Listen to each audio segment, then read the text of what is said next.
বিসমিল্লাহির রহমানির রহিম।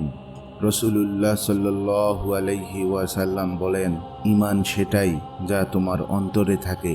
ঈমান স্থির থাকে না, সময়ের সাথে সাথে শক্তিশালী বা দুর্বল হয়ে পড়ে, এবং সেই ঈমানকে বৃদ্ধি করার অন্যতম কার্যকরী উপায় আল্লাহর সম্পর্কে কথা বলা।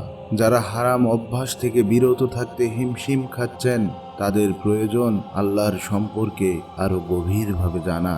যারা সময় মতো ঘুম থেকে উঠে ফজরের সালাত পড়ার জন্য সংগ্রাম করছেন, তাদের নিরাময় হলো আল্লাহকে জানা।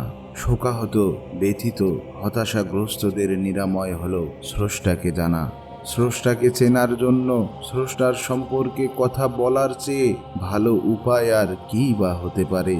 যখন বান্দা আল্লাহর শক্তি ও ক্ষমতা সম্পর্কে বেশি বেশি জানতে থাকে এবং একই সাথে নিজেকে চিনতে থাকে, তখন বান্দার হৃদয়ে আল্লাহর প্রতি শ্রদ্ধা, ভালোবাসা ও জ্ঞান মিশ্রিত ভয় দ্বারা পরিপূর্ণ হয়ে যায়।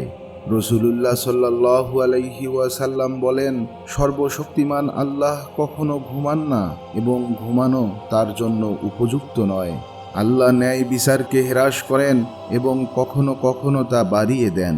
দিনের আমলের আগে রাতের আমল আল্লাহর কাছে ওঠে। তারপর তিনি বলেন, দিনের আমল রাতের আমলের আগে আল্লাহর কাছে যায়। এগুলোর অর্থ, আল্লাহ কখনো ঘুমান না। আল্লাহর মহত্বের এই একটি দিক কি আপনি কখনো ভেবে দেখেছেন? মাত্র 1 বা 2 রাত না ঘুমালে আমাদের স্মৃতিশক্তি লোপ পেতে শুরু করে, অথচ আল্লাহ সুবহানাহু ওয়া তাআলা 1 সেকেন্ডের জন্যও ঘুমান না। ক্লান্তিহীন ও নির্ভুলভাবে নভমণ্ডল ও ভূমণ্ডলের যাবতীয় কার্যাবলী রক্ষা করছেন। অত্যাচারী যখন অত্যাচারে লিপ্ত ছিল, তখন আল্লাহ জাগ্রত ছিলেন। লোকচক্ষুর অন্তরালে পাপ কাজে লিপ্ত অবস্থায় আল্লাহ জাগ্রত ছিলেন। যখন আপনি ভেবেছিলেন যে কোনো চোখ আপনাকে দেখতে পাবে না, সেটা দিনের আলোয় বা অন্ধকার রজনীতেই হোক না কেন, আল্লাহ জাগ্রত ছিলেন। আল্লাহ বলেন, নিশ্চয়ই আল্লাহ আসমানসমূহ ও জমিনকে ধরে রাখেন যাতে এগুলো স্থানচ্যুত না হয়। আল্লাহ বলেন, যদি তিনি তাদের ধরে না রাখেন, তবে তারপরে তাদের কে ধরে রাখবে? অর্থাৎ আল্লাহ সুবহানাহু ওয়া তাআলাই এই মহাবিশ্বকে বহন করছেন। আল্লাহ যদি 1 সেকেন্ডের জন্য ঘুমাতেন, তাহলে মহাবিশ্বের কি হবে তা কি কখনো ভেবে দেখেছেন?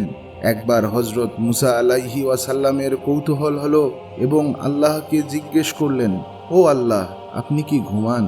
আল্লাহ মুসা আলাইহি ওয়াসাল্লামকে কোনো উত্তর না দিয়ে বলেন, আজ সারা রাত তোমার 2 হাতে 2টি পানি ভর্তি পেয়ালা নিয়ে দাঁড়িয়ে থাকতে হবে এবং তুমি সারা রাত ঘুমাতে পারবে না।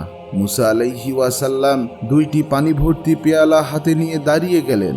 রাতের 2য় প্রহর আসতেই তার চোখের পাতা ভারী হয়ে আসলো এবং এক পর্যায়ে তিনি জমিনে পড়ে গেলেন এবং পানি ভর্তি পেয়ালাগুলো ভেঙে চুরমার হয়ে গেল।